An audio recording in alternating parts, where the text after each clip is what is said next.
University ने उन documents को ऑथेंटिक होने से मना कर दिया और ये कहा कि हमारी यूनिवर्सिटी में कोई एक स्कैम हुआ जिसकी वजह से जो एडमिशन हेड था उसकी मिली भगत थी और सारे डॉक्यूमेंट उन्होंने ही वेरीफाई कर दिए, पर ये डॉक्यूमेंट्स हमारी यूनिवर्सिटी ने इशू नहीं किए। दोस्तों, बहुत ही ज्यादा पूछा जाने वाला सवाल, या फिर मैं कहूँ जो स्टूडेंट्स के दिल में डाउट है। डाउट इसलिए है क्योंकि स्टूडेंट ने बैकडेट डिग्री ली या किसी भी जुगाड़ से डिग्री ले ली, या फिर मैं कहूँ कि वन सिटिंग में डिग्री ले ली। डॉक्यूमेंट्स उसके पास हैं, मार्कशीट्स उसके पास हैं, और वो यूनिवर्सिटी गया और वहां से माइग्रेशन प्रोविजनल डिग्री भी ले आया। अब यहाँ पे बात आती है कि स्टूडेंट जब उन्हीं डॉक्यूमेंट्स को लेकर 2-3 साल के बाद या 5 साल के बाद दोबारा से यूनिवर्सिटी गया वेस्ट करवाने के लिए या फिर कुछ भी हो सकता है डॉक्यूमेंट लेने के लिए, तो यूनिवर्सिटी ने उन डॉक्यूमेंट्स को ऑथेंटिक होने से मना कर दिया और ये कहा कि हमारी यूनिवर्सिटी में कोई एक स्कैम हुआ जिसकी वजह से जो एडमिशन हेड था उसकी मिली भगत थी और सारे डॉक्यूमेंट उन्होंने ही वेरीफाई कर दिए, पर ये डॉक्यूमेंट्स हमारी यूनिवर्सिटी ने इशू नहीं किए। और दोस्तों, ऐसे मामलों में आपने ज्यादातर देखा होगा कि आप फीस जाकर वहां पर कैश में पे करते हैं, यूनिवर्सिटी अकाउंट में आप फीस पे नहीं करते, और कर भी देते हो तो उसकी रसीद नहीं मिलती। यही सबसे बड़ा रीजन होता है। तो ऐसे मामले अगर आपके सामने आ जाएं कि आप यूनिवर्सिटी से जाकर डिग्री भी लेकर आ गए, तो क्या ये अब पूर्ण तरह से ऑथेंटिक है? आज उन्हीं सब मुद्दों पर हम बात करेंगे जो ज्यादातर स्टूडेंट्स ने हमें कमेंट में जाकर हमसे सवाल पूछे, व्हाट्सएप किए और हमें बताया अलग अलग यूनिवर्सिटीज के नाम, और कहा यहाँ से डॉक्यूमेंट लिए हैं, डिग्री भी लेकर आ गए हैं, अब हमें फ्यूचर में कोई प्रॉब्लम तो नहीं होगी। उसी पर डिस्कस करेंगे। ज्यादा कुछ जानने के लिए दोस्तों बने रहिए हमारे इस वीडियो के साथ। नमस्कार दोस्तों, स्वागत करता हूँ आप सभी का अपने इस यूट्यूब चैनल पर जिसका नाम है यूनिवर्सिटी इंडिया। मेरा नाम है वीरेंद्र वर्मा। जैसा आप सभी जानते हैं, हम देश विदेश की यूनिवर्सिटीज, कॉलेजेस, उनके कोर्सेज को एक्सप्लोर एंड रिव्यू करते हैं और आपको बताते हैं सब कुछ जो आप जानना चाहते हैं। दोस्तों, होता क्या है कि सबसे पहले शॉर्ट में आप ये बात समझ लीजिए कि जिस तरह से आपने अपनी मार्कशीट ली किसी भी अपने एजेंट के द्वारा या जाकर यूनिवर्सिटी से, क्योंकि फीस आपने यूनिवर्सिटी अकाउंट में पे नहीं की, और अगर पे की भी तो आपको उसकी रसीद नहीं मिली, और अब आपने डॉक्यूमेंट ले लिए यूनिवर्सिटी से। अब इसी तरह से आपको चाहिए डिग्री, माइग्रेशन, प्रोविजनल सर्टिफिकेट या कोई भी डॉक्यूमेंट, इवन चाहे आपको ट्रांसक्रिप्ट चाहिए, चाहे आपको LOR चाहिए। अब आप यूनिवर्सिटी गए, आपने जाकर वहां पर कैश में पेमेंट दे दी किसी भी एक व्यक्ति को, और उसने डॉक्यूमेंट्स आपको निकाल कर दे दिए। तो जिस तरह से आपने मार्कशीट्स ली उसी तरह से डॉक्यूमेंट्स भी मिल गए। तो ऑथेंटिकेशन का कहां से नाम आया? मतलब कि आपके डॉक्यूमेंट ऑथेंटिकेट तो हुए नहीं, या तो आप किसी भी एक ऐसे सोर्स से अपने डॉक्यूमेंट्स को वेरीफाई करवा लेते जिसके एवज में आप यूनिवर्सिटी को जाकर क्लेम कर सकते थे। आप थर्ड पार्टी वेरीफाई करवा लेते, थर्ड पार्टी या फिर RTA वेरिफिकेशन करवा लेते।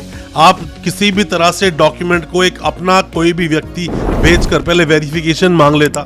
पर मैं तो आपसे यही कहूंगा, कोई भी डॉक्यूमेंट की वेरिफिकेशन जब तक एक लीगल वे में ना हो तब तक वो डॉक्यूमेंट वेरीफाई नहीं। और उनसे भी पहले दोस्तों, मैं आपको एक रिक्वेस्ट करना चाहूंगा, गुजारिश करूंगा सभी से कि बैकडेट की डिग्री लेनी ही क्यों है। आप एडमिशन लीजिए, बहुत सारे डिस्टेंस के प्रोग्राम है, बहुत सारे ऑनलाइन प्रोग्राम्स हैं, आप एडमिशन ले लीजिए, एडमिशन हो जाएगा। बट बैकडेट की डिग्री के चक्कर में आप पढ़िए मत। और अगर आप पढ़ गए हैं, आपने डॉक्यूमेंट ले लिए हैं, तो जितना ज्यादा हो सके तरीके से अपने डॉक्यूमेंट को ऑथेंटिकेट कराइए, डॉक्यूमेंट्स को वेरीफाई करवाइए, और उसके बाद ही यूनिवर्सिटी जाइए अपने डॉक्यूमेंट्स को लेने के लिए।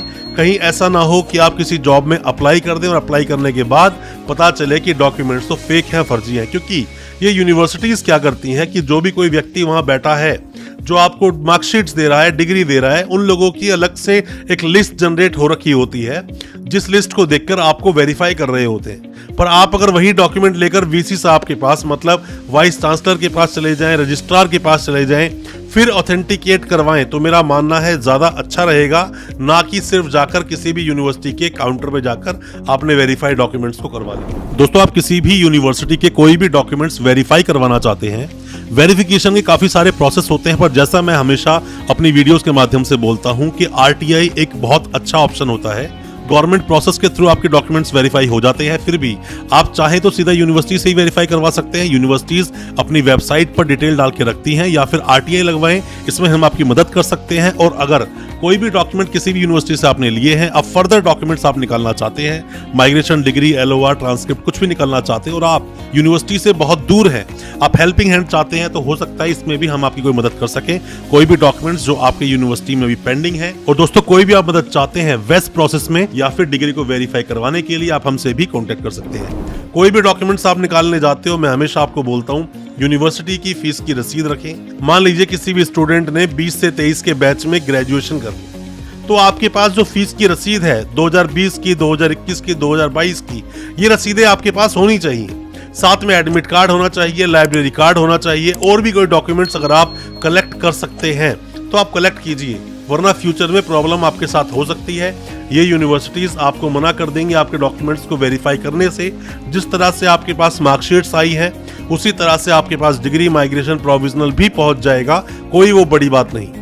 डॉक्यूमेंट को अच्छे से वेरीफाई करवाएं, या फिर सीधा यूनिवर्सिटी में जाकर वाइस चांसलर से जाकर मिलें, या सीधे जाकर रजिस्ट्रार साहब से मिलें और फिर जाकर डॉक्यूमेंट्स को अप्लाई करें। ये भी एक अच्छा वे हो सकता है डॉक्यूमेंट्स को वेरीफाई करवाने का।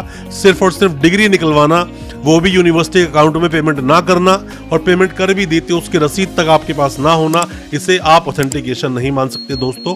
प्रॉब्लम हो सकती है फ्यूचर में। बेहतर है डॉक्यूमेंट को अच्छी तरह से आप वेरीफाई करवाएं। कोई भी किसी भी तरह के सवाल आपके दिल में है दोस्तों, कमेंट बॉक्स में सवाल पूछा कीजिए। जो आपके कमेंट्स आते हैं उसी पर हम वीडियोस लेकर आते हैं और आपके डाउट्स को क्लियर करने की हम कोशिश करते हैं, या फिर आप हमें व्हाट्सएप भी कर सकते हैं। दोस्तों, अच्छा लगा हो आज का वीडियो, हमारी वीडियो को ज्यादा से ज्यादा अपने दोस्तों, परिजन, परिवार तक पहुंचाएं, ताकि वो भी अपने आप को एजुकेशन से रिलेटेड हर अपडेट से अपडेट रख सकें। और हमारा वीडियो अच्छा लगा हो, चैनल को अभी सब्सक्राइब करें, साथ में लगा बेल आइकन जरूर दबा दें, ताकि इसी तरह के एजुकेशनल वीडियोस दोस्तों आप तक पहुंच सके सबसे पहले। बहुत बहुत शुक्रिया दोस्तों, धन्यवाद हमारे इस वीडियो के साथ बने रहने के लिए।